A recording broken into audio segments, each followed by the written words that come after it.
Et si l'Italie ajoutait une 5e étoile à son blason au soir du 13 juillet prochain? L'équipe de Cesare Prandelli ne figure certes pas parmi les favoris, mais elle affiche quand même un parcours plutôt convaincant ces 2 dernières années.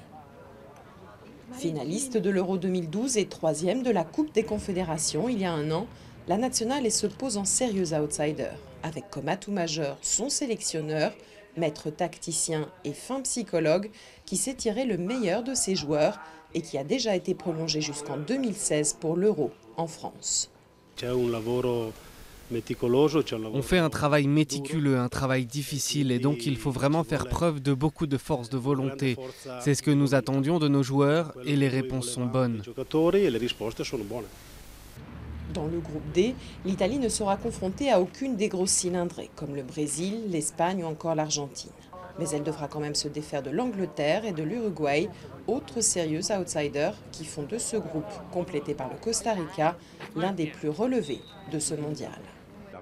La confiance est fondamentale, la lucidité aussi.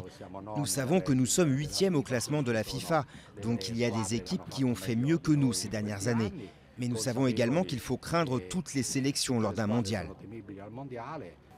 Pour accéder aux 8e de finale, le gardien et capitaine Gianluigi Buffon pourra notamment compter sur ses coéquipiers défenseurs de la Juve, Giorgio Chiellini, Andrea Barzagli et Leonardo Bonucci, dopés par la 3e victoire consécutive de leur club dans le championnat italien. Les faits le démontrent, celui qui a la meilleure défense rapporte presque toujours la victoire à la maison.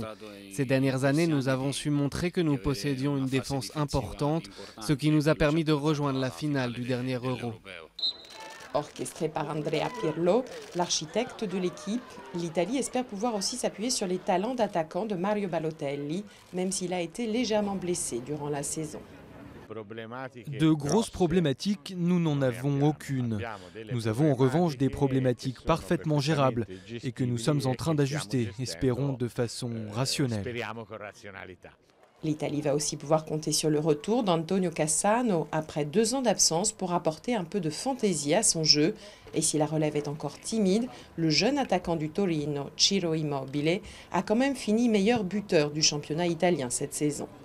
La nationale débarque certes au Brésil, encore secouée par les violences qui ont terni la finale de la Coupe d'Italie en mai dernier.